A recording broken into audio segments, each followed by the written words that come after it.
All right, welcome in, day oneers. This is your Friday gambling and daily fantasy episode. We're without Colin because he doesn't gamble or play DFS, so we decided just to cut down on the amount of people talking. Um, but getting into DFS, we'll do a quick rundown of the lineups that we're probably going with this week, barring any injuries or any issues or anything like that. So, Steve, who's your quarterback? So I'm really looking at two different guys right now.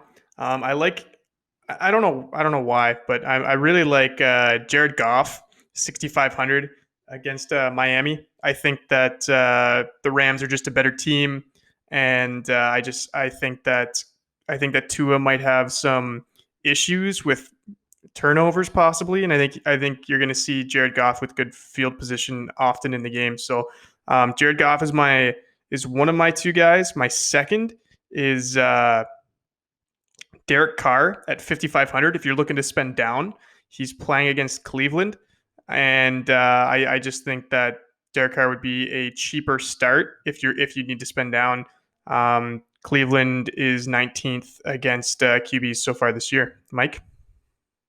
I also have two, and I'll have one where you spend up and one where you spend down. And my spending up quarterback is Aaron Rodgers. It really pains me to say it because he is a Packer, but he has Minnesota this week, and four of their cornerbacks are injured. So this is going to lead into one of my wide receivers as well. I'm sure everyone knows who I'm talking about, but I'll go down to my budget quarterback, and that's Jimmy Garoppolo.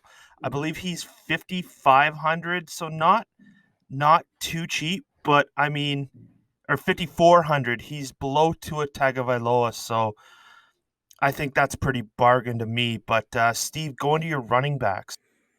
Okay, so I have I'll start with two, and then I'll throw an extra one in there. So if you're looking cheap, I really like James White against Buffalo. I think Buffalo's going to come out and they're going to be dominant.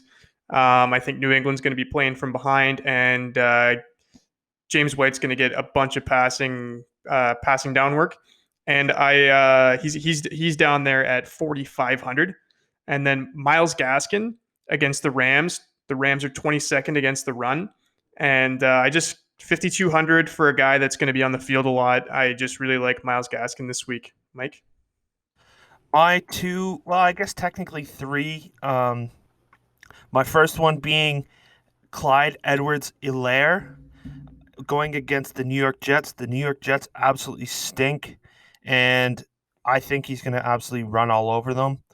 And my second being a very budget one because I'm spending up on a wide receiver this week and a quarterback, and that is Naheem Hines of the Indianapolis Colts. They're playing Detroit, and if David Montgomery and that terrible Bears O-line can look good against Detroit, I think Indiana is absolutely going to crush them. Now, saying that, I went for really budget, but if you want to spend up a little bit, Jonathan Taylor is going to be a good pick this week, I think, for exactly the reason that I said, and he's the more runner in that backfield, while Naheem Hines is a pass catcher. Steve, you said you had three, didn't you? Yeah. So the other name that I wanted to bring up, and this is more of a we don't know exactly what's going to happen, but DJ Dallas could be a very good start. I think it's all dependent on who's healthy for the game. So that's who I'm leaning for if you want to spend down. I actually because Carlos Hyde right now is questionable, I believe, and has Carson been ruled out yet? Carson was put as a game time decision, so I don't really like that for running backs. So I think he'll probably be out this week. So they're playing against San Francisco, who is really good against the run. So it is kind of scary there. But if you're getting a guy that's Seattle is a run first team primarily, and if he's going to be on the field 90% of the time, then you can't go wrong with somebody who's going to be super cheap. So that's my budget running back there. I was as soon as you said it, I'm like, yep, that's it. That's actually a good decision. But I'm going to go into my wide receiver because I've been talking about him the entire time, and that's Devontae Adams. Same reason as Aaron Rodgers. They're missing four starting cornerbacks. I think Devontae Adams is just going to eat this game because Aaron Rodgers wants to kill everyone in his division to show the team that he is the man.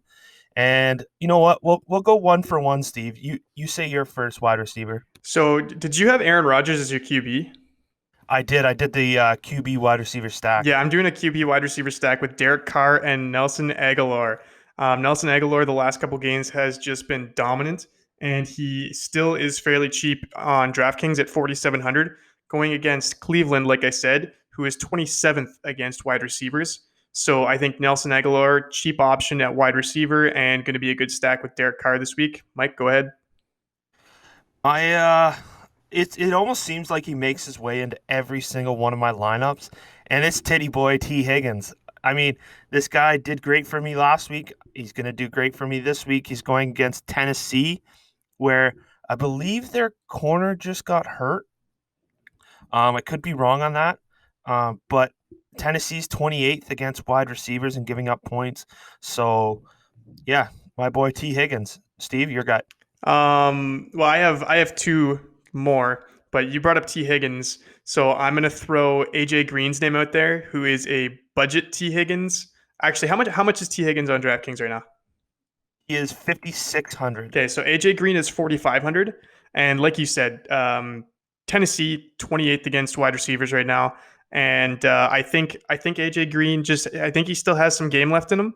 I think Tennessee is a strong team, and they're going to put up some points.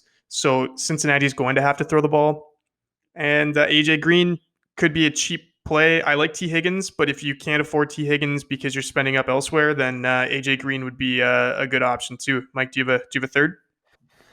I scraped the bottom of the barrel for this one, and it was Darnell Mooney. Since I'm spending up on a quarterback wide receiver stack, and I'm spending up really large, I had to go to basically the bottom of the list.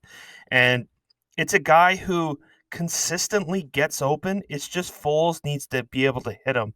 He's going against New Orleans, so that's not a great thing with that offensive line, but that's okay. Um, I like him at 3,500. That's really cheap. And, he's a boomer bust guy. If he gets a touchdown, that's already paying for him already. So, Steve, you're the last guy. My last wide receiver is Brandon Ayuk. He is 5,800, and he will be the guy going against the worst defense against wide receivers right now, Seattle. And Debo just got injured. He's not playing. The running game is in shambles right now. Mostert's out. We don't know what's going on with Coleman. Wilson's gone. They're apparently going to rest McKinnon possibly. I don't want to get Mike started. That was last week, wasn't it? Yeah, it was last week, but they don't know what they're gonna do. I don't want to get Mike started on it because I kind of beat him in fantasy last week and he started McKinnon, so that's not a good start. But yeah, Brandon Ayuk 5,800 against Seattle, I think is a great play in DraftKings. Mike, do you have a tight end that you're looking at? My tight end is Jared Cook. He's going against the Bears. The Bears cannot defend the tight end. If they put Danny Trevathan or even one of their, I think Buster Screen also defends tight ends. I mean, he just manhandles both of them, or he'll blow past Trevathan with his speed. So that's my tight end. For my flex position, I decided to go with a wide receiver, and that was Corey Davis. He's consistency, and I'm okay with that. But Steve, you're tight end, and who's in your flex? So my tight end is Jonnu Smith, who, believe it or not, is actually cheaper than Jared Cook, Jimmy Graham, Mike Gesicki. He's cheaper than all these guys, and he's playing against Cincinnati, who is the worst at guarding the tight end. So Jonnu Smith, 4,100. He's a lock. I think that's a steal. I think everybody should smash Jonnu Smith in the tight end position. Flex wise, I actually, I have a pretty budget team right now. I could grab Devontae Adams, Alvin Kamara, but I am looking more at a big play like Derrick Henry. I think he's playing against Cincinnati. I think they're going to dominate the game, and he's going to just run the ball down their throats. I don't think Cincinnati is good enough to keep up with Tennessee. Tennessee is one of the elite teams this year, or it seems like it. And I think Derrick Henry is just going to have a dominant game. Mike, do you have a defense that you're looking at specifically? The Chiefs against the Jets. Love that defense against the Jets. Um, but not going chalk. I like the Bills against the Patriots. Honestly, the Bills defense, I believe they're getting back Levi Wallace this week. They're they already have Trey White back, and they might be getting another player. I can't remember offhand, but I like the Bills defense against the Patriots. I think that there's just not going to be many points in that game, and that not much is going to go on. Who's your defense? Well, I was going to pick the Bills against the Patriots and pretty much just reiterate everything that you said is that New England is more of a defensive team, it seems to be this year. They haven't been scoring too many points, but because you took the Bills, I will take the Chargers against my Denver Broncos. The Broncos offense doesn't look to be that great. Philip Lindsay looked to be dominant last week, and he is not. Looks like he's not going to be playing with the concussion. Drew Lock doesn't look too great so far right now. So I'm going to take the Chargers' dominant defense against the Denver Broncos' slacking offense. So yeah, I All think I'm going right. to beat you this week. You say that every week, and I beat you every week. We did have. I want to do an honorable mention to the people that actually join our contest, and that's John Bice and Ben Congram. They have been on the show before. I did beat both of them as well and took home the whole $3 and change. So I'm just rolling in money over here. But now we're gonna go into what you actually put your money on, and that is the gambling segment. And my first line that I love is I'm gonna go with this. I'm just gonna go with the Bears plus 4.5 at the Saints. You can say, what is this guy doing? But the Bears are just that team where you never know what's gonna happen. And because they looked like complete ass Monday night, I think they pick it up and go after Drew Brees this week and somehow get get their offense decent field position, which seems like a miracle compared to Monday night. But Steve, who's your first bet of the week? Um, I like Pittsburgh against Baltimore. I think Pittsburgh's going to win that game. Um, so it was Baltimore favored? Sorry, I'm just kind of scrolling through. Baltimore's favored by three and a Yeah, half. yeah, I think Pittsburgh's going to win that game. Pittsburgh's defense has been dominant. Baltimore's defense is looking really good too, but Pittsburgh's offense is better. If you're strictly speaking on defenses, I think they wash because they're both elite. But I think Pittsburgh's offense is better, so I would take the Steelers at plus. What is it? Let's see here. They're plus 165 on money line. Yeah. The next bet I'm going to take is the Colts -3 at the Lions. The Lions pulled off a miraculous win against the Falcons, and I think they're going to go back to sucking because that's just what the Lions do every year. So I love the Colts -3 coming off a bye week. I think Rodrigo Blankenship is going to put in a couple field goals and help out my fantasy team. Steve? Yeah, I'm just looking at the overs of some games. I'm actually, oh man, the lines are pretty good this week. I'm looking at them and um, I would have to take, so the Raiders Browns are right now at 52 and a half. I think I'm going to have to take the over in that. I don't see much defense getting played there. I think it's going to be a shootout. Uh, the Raiders offense looks good. Cleveland's defense has looked mediocre, and Cleveland's offense without OBJ seems to be okay. If Colin were on here, you would talk it up. So I think I would take the over. That is at 52 and a half. So right now for us. So just one thing, the Las Vegas Raiders are 100% on hitting the over. They have not ever gone under. So I love that bet. And then I am going to go with, let's see.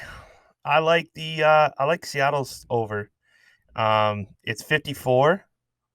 Um I know people are going to be like, that's a little high, but Seattle plays absolutely no defense.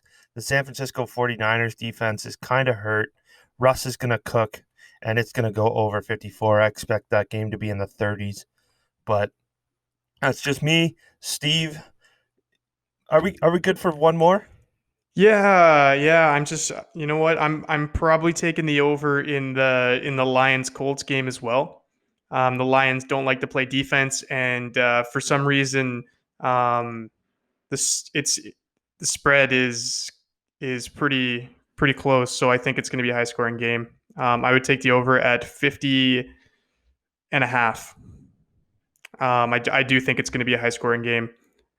So maybe a trap game too. Maybe the Lions can pull something out. Yeah, definitely. I think that's it for me. Do you got any more? Uh, I know I said one more, but I honestly just can't see any that are really the that Broncos are great. going to beat the Chargers, and right now the Chargers are favorites. So I would put my money on the Broncos 100%. I put all my money, like all $8 million in my pocket right now, are going on the. Like liquidate your Oh assets, sell your yeah, bed. sell. I would sell my dog. All right. Well, let's let's see how that does for Steve. But do you got anything else? Do you got any DFS gambling? Anything you want to say? Listen to us. We're professionals. We do have a podcast, which means we are professionals. So yeah, listen to us and win some money. That's all I have to say. And always gamble within your means. Please do so responsibly. You know all that legal stuff. But that's gonna be it for this episode. We'll see you next week, and I'll have the records for next week. I kind of slacked this week, but I'll have our records next week. So see you later. Peace. Grew up in a small city, but I'll tell you, the country boys know how to have fun when life ain't so pretty. Being the folks from the country didn't always get along, but I'll tell you, them country folk